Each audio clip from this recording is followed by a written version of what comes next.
언론의 흐름을 보면 이제 신천지에 대한 이야기는 이제 거의 나오지 않죠. 그리고 교회에 대한 이야기들이 종종 나옵니다. 교회가 좀 타겟이 되고 있는 듯한 그런 느낌입니다. 전국에 6만여 개의 교회가 있습니다. 그 중에 대략 제가 일간지에 보니까 한 30% 정도는 현장 예배를 여전히 강행하고 있다고 그럽니다. 대충 계산해 보면 18,000교회에서 2만 개 교회 정도는 6만 개 교회 중에서 아직까지 현장 예배를 이런저런 이유로 드리게 되는 것 같습니다. 그게 뭐 꼭 재정 때문만은 아니고요. 영상을 통해서 이렇게 할 수가 없는 장비나 시스템이나 또는 목사님들이 나이가 많이 드시거나 그러면 이걸 어떻게 해야 되는지 사실 저만 해도 우리 부목사님들에게 이렇게 도움받지 않으면 저만 해도 이렇게 하지를 못해요. 제 나이만 하더라도. 그러니까 저보다도 더 나이가 많으신 분들은 유튜브라는 말도 생소하고 스트리밍이라는 말은 또 뭐며 이거 뭐 이런 거를 잘 하지를 시스템적으로 하지를 못하게 됩니다. 그래서 아무튼 이렇게 현장에서 나와서 예배를 드릴 수밖에 없는 상황이 있는 교회들이 한 3분의 1 정도 되는 것 같습니다. 그러다 보니까 확진자들이 안 나올 수가 없겠죠. 몇몇 교회에서 확진자들이 나오게 되니까 그것이 엄청난 또 언론의 비난의 화살이 되고 여론은 또 특히 기독교에 대해서 안 좋게 이야기를 하는 것 같습니다. 그런 걸 보면 억울한 생각도 들어요. 우리가 다 잘하고 있는데 서울의 웬만한 서울뿐만이 아니라 전국의 웬만한 대형 교회들 지금 다 예배를 다 영상으로 다 돌리고 하고 있는데 대부분은 잘하고 있는 거잖아요. 70% 이상은. 그러나 소수의 몇몇 교회들에서 이런 문제가 있다고 해서 이게 마치 기독교가 아주 몰지각한 그런 모습으로 비춰주고 있는 것이 너무나도 억울한 면이 있지만 주님의 말씀을 떠올리면서 이것까지 참으라. 여기서 만약에 우리는 잘하고 있는데 만약에 또 그러면 또 그것도 또 욕을 먹을 수도 있을 것 같아요. 그래서 한 교회가 잘못하더라도 우리가 잘못했습니다 하는 마음으로 우리가 또 그냥 묵묵히 가야 되지 않을까 하는 생각을 합니다. 이 코로나 사태는 특별히 우리 신앙적으로 큰 어려움을 주고 있습니다. 모이게 힘쓰라. 이게 모든 우리 교회의 슬로건 아닙니까? 금과 옥조로 여기는 모이게 힘쓰라 하는 우리의 신앙 공동체. 근데 갑자기 낯선 단어가 등장했어요. 사회적 거리두기. 이게 듣도 보지도 못했던 이런 말을 사회적 거리두기가 뭔가 만나지 말라는 거예요. 그러면서 모든 모임을 강제로 반강제로 이렇게 폐하게 되는 이 상황이 우리 교회 공동체는 굉장히 당황스러울 수밖에 없습니다. 국가의 정책이라고 하는 것도 이유가 되겠지만 전염병이라고 하는 이 특별한 상황 속에서 우리 교회가 우리 성도들의 건강을 생각하지 않을 수가 없죠. 그래서 이렇게 영상으로 예배드리고 안 모이는 것이 맞다 하는 게 이성적이고 합리적인 판단임에는 틀림없습니다만 그러나 마음 한구석에 벌써 몇 주째 이렇게 모이지 못하고 하니까 저뿐만이 아닐 거라고 생각해요. 우리 모두가 참 마음 상해 있고 마음 아파하는 것이 또한 사실입니다. 그러나 이 모든 것이 하나님의 섭리가 있을 것이다. 우리가 어떤 경우에서든지 하나님의 섭리가 있을 것이다 믿는 마음으로 이것도 또한 신앙적인 의미를 우리가 함께 같이 찾아봐야 할 것입니다.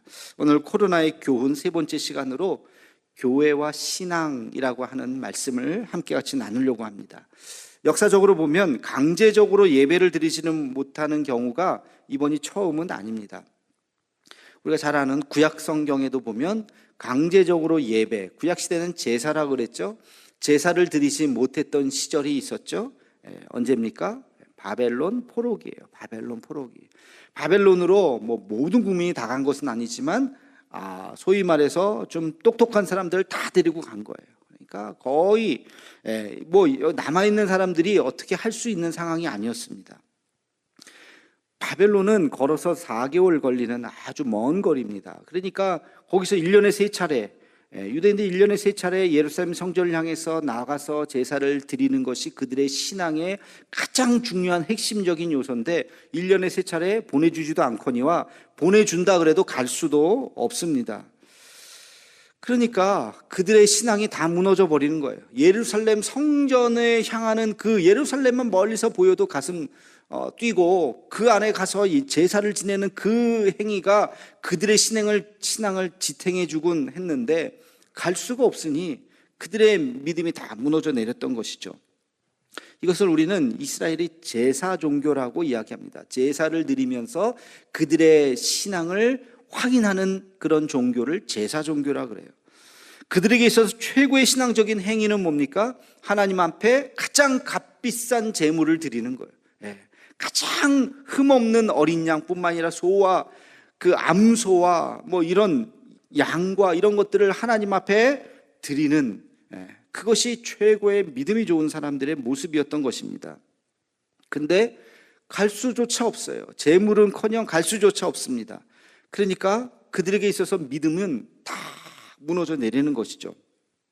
아무리 큰 믿음이 있다 그래도 물리적으로 갈 수가 없기 때문에 그들이 선택한 방법, 우리는 여호와 하나님을 사랑하는데 하나님 앞에 갈 수가 없는데 우리의 신앙이 지금 다 무너지고 있는데 그들이 선택한 방법은 제사와 신앙을 분리시키는 것이었습니다. 제사가 곧 신앙이었잖아요. 제물이 곧 그들의 믿음의 척도였잖아요. 근데 이제 갈 수가 없는 상황이었기 때문에 제사와 신앙을 분리시키는 것이었습니다. 지금까지는 얼마나 값비싼 흠없는 제물을 드리는가, 그것이 그들의 신앙의 전부였다면 이제는 그 제사를 드릴 수 없는 상황에서도 우리는 여전히 주님을 사랑하고 여전히 주님 앞에 우리의 믿음을 드리겠노라 라고 그들이 제사와 신앙을 분리하기 시작했다는 것입니다.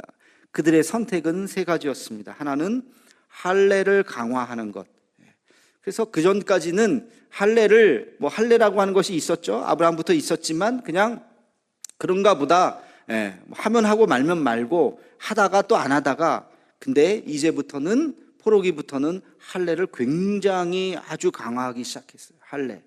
유대인이라면 반드시 할례를 행해야 된다. 두 번째는 제사, 성전에 갈 수 없기 때문에 회당이라고 하는 것을 모였어요. 이런 조그만 마을회관 같은 회당이라고 하는 것을 통해서 그거는 어디든지 만들 수가 있기 때문에, 어느 곳에서든지 만들 수가 있기 때문에 한 군데가 아니에요. 뭐 수십 군데 될 수도 있어요.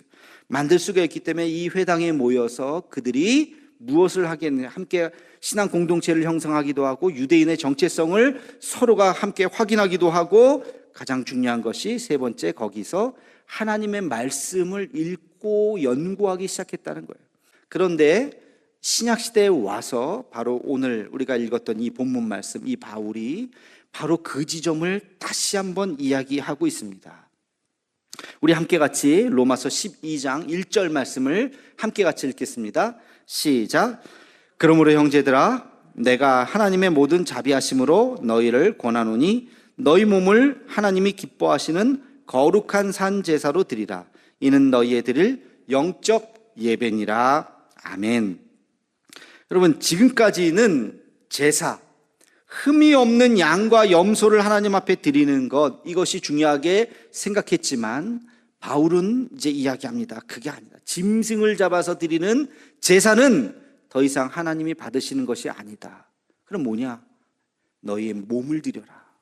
아니, 그럼 내 몸을 잘라서 이거를 뭐 이렇게 두동강이 내서 이걸 내 몸을 드리라고요? 그게 아니라는 거죠.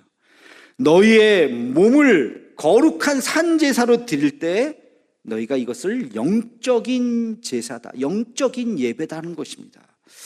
그러면 제사의 의미가 뭡니까? 왜 제사를 드리라고 했을까요? 하나님이 제사는 희생이요, 헌신이요, 결단입니다. 하나님 앞에 내가 이렇게 살겠습니다 라고 하는 결단이 바로 제사인 것입니다.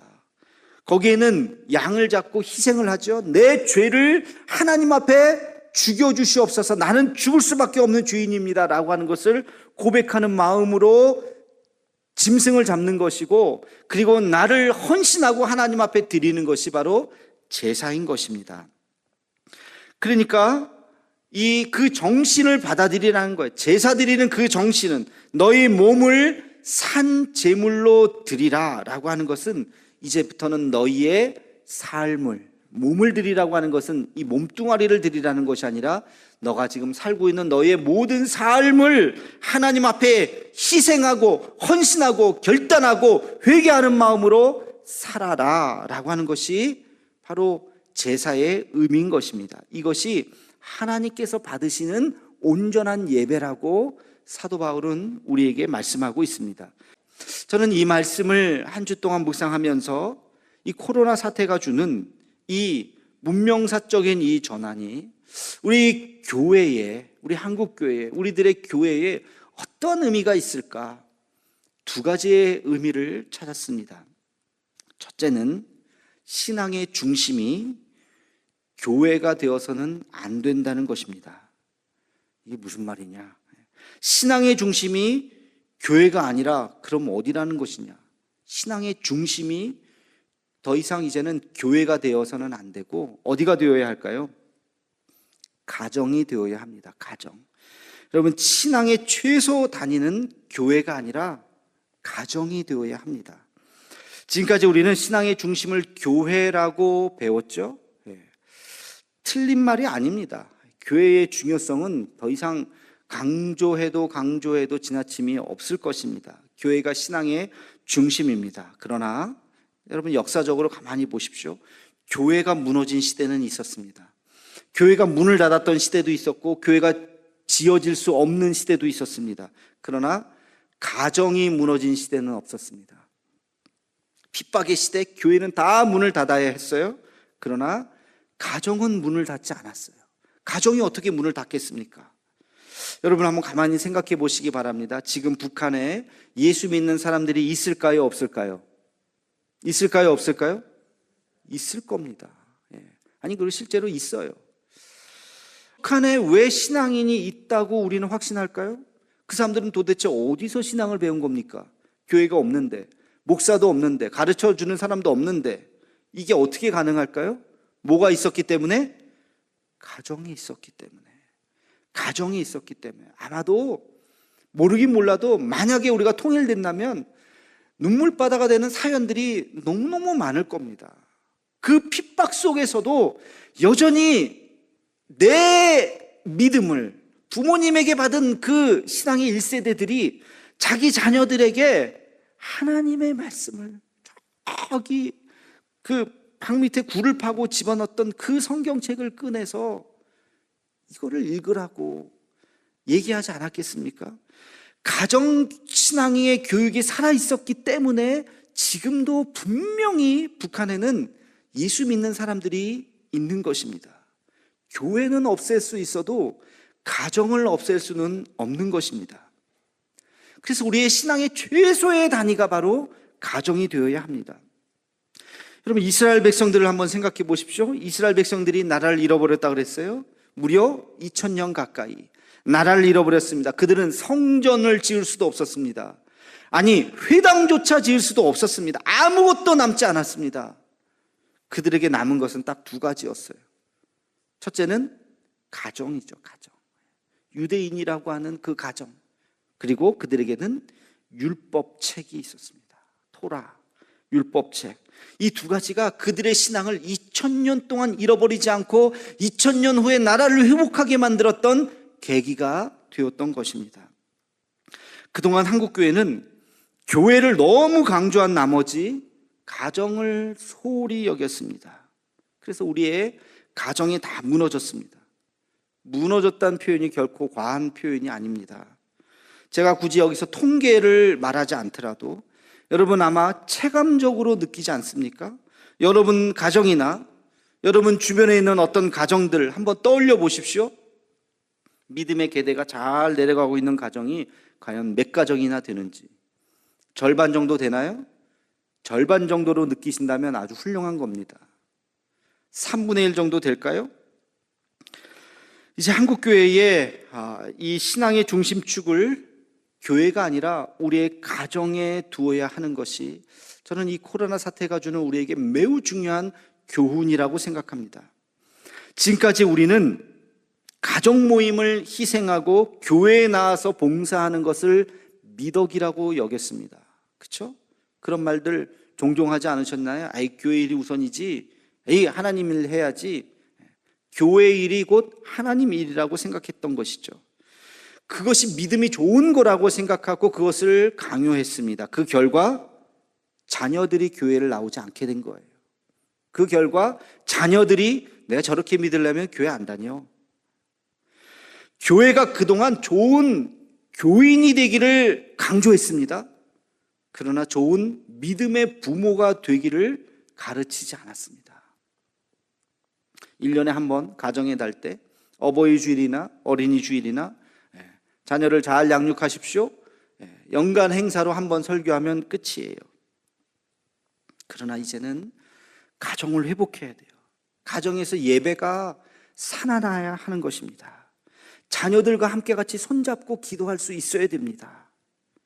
어린 자녀들 계시다면, 손주들 계시다면 머리에 손 얹고 날마다 기도해 줄 수 있어야 됩니다. 부모가 가정에서 아이들 신앙을 잘 지도할 수 있도록 교회는 부모들에게 그 신앙을 말해 주어야 합니다. 이번 코로나 사태로 강제적으로 가정에서 예배를 드리게 되겠죠. 이 영상도 아마 대부분의 우리 성도들은 집에서 영상을 통해서 가정에서 보게 될 겁니다. 어떤 의미에서는 매우 긍정적인 의미가 아닐 수 없습니다. 여러분 혹시 이 영상 혼자 각자 방에서 스마트폰으로 이렇게 보고 있는 것은 아닌지 모르겠어요. 그래서는 안 돼요. 각자 그냥 자기 스마트폰으로 예배 드리려니까 그냥 보면서 그냥 예배 드렸어요. 그게 아니라 한 자리에 모여야 됩니다.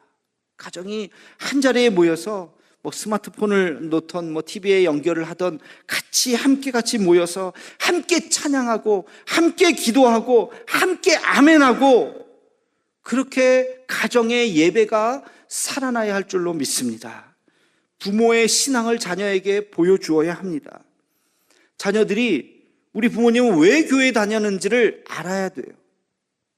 부모님이 왜 교회 다니기 시작했어요? 글쎄요, 저도 모르겠는데요.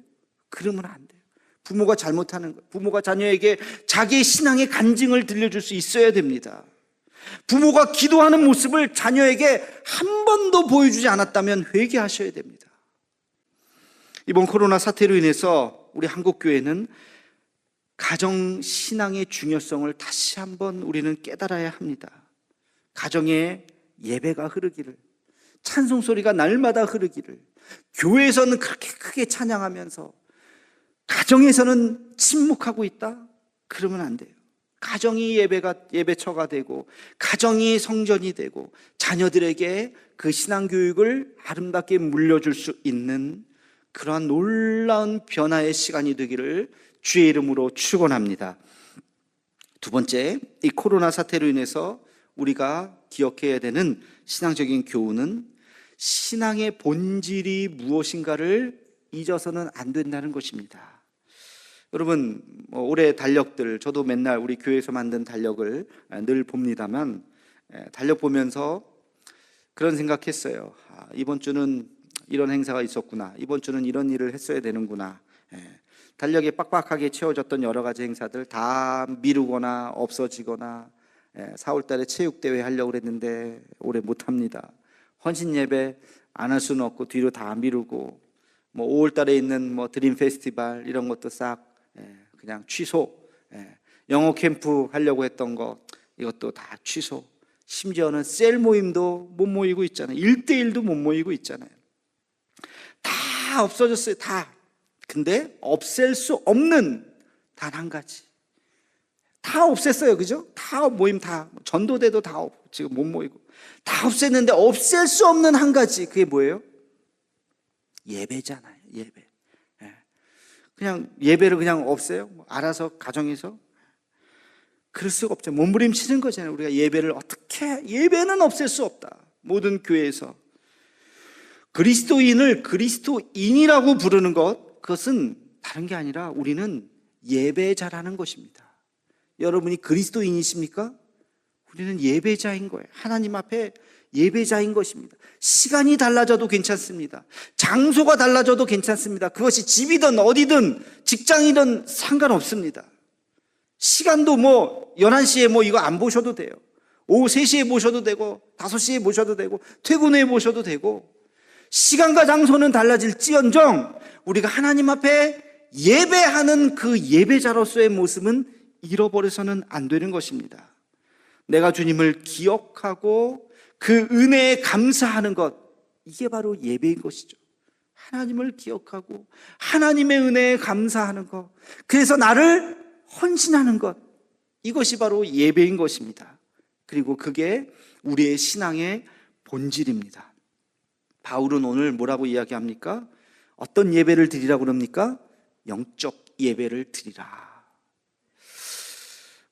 처음에 이렇게 2월 마지막 주에 예배를 급작스럽게 닫아야 하는 상황이 되고, 문을 우리가 걸어 잠그지는 않았지만 이렇게 문을 닫고 못 오시게 되는 상황이 되니까 썰렁하고, 그 썰렁함이 저에게 굉장히 불안함으로 다가왔어요.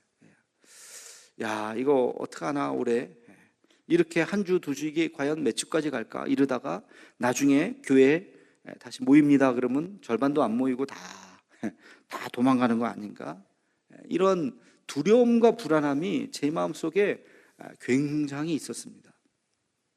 그때 제 마음속에 떠오르는 하나님의 말씀이 있었어요. 시편 42편 5절 말씀이었습니다. 우리 한번 같이 읽어보겠습니다. 내 영혼아, 내가 어찌하여 낙심하여 어찌하여 내 속에서 불안해하는가. 너는 하나님께 소망을 두라. 그가 나타나 도우심으로 말미암아 내가 여전히 찬송하리로다. 아멘. 내가 어찌하여 낙심하느냐. 너는 누구에게 소망을 두라고요? 하나님께 소망을 두라. 하나님께 소망을 두라. 사람에게 두지 말고 하나님께 소망을 두라. 지금까지 우리는 본질이 아닌 것에 대해서 너무 심각하게 생각하고 있었던 것은 아닌가. 예배밖에 남지 않은 이 상황 속에서 정말 중요한 것이 무엇인가를 우리는 다시 한번 생각해 보아야 합니다. 사랑하는 성도 여러분, 교회라고 하는 것은 예배 하나면 충분합니다. 말씀 하나면 충분합니다. 아까 말씀드렸죠. 2000년 동안 유대인들이 나라를 잃고 방황하고 모일 수도 없는 상황 속에서 두 가지가 남았다고요. 하나는 가정이요, 또 하나는 토라, 율법 말씀. 우리로 치면 성경 말씀이에요. 성경 말씀. 성경 말씀 이것 하나 가지고 2000년을 버텼습니다.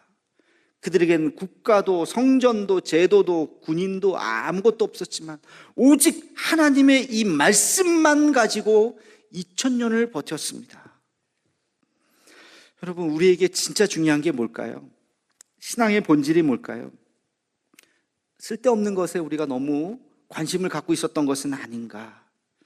해도 되고 안 해도 되는 것에 그냥 하든지 안 하든지, 그런 것에 너무 목숨 걸 필요 없다는 거예요.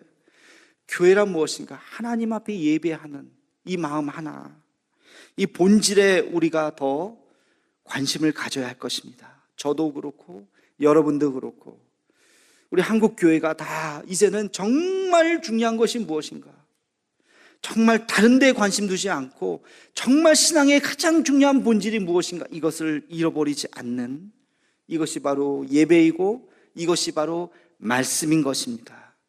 이것을 다시 한번 깊이 깨닫고, 여러분, 종교개혁이 왜 일어났습니까?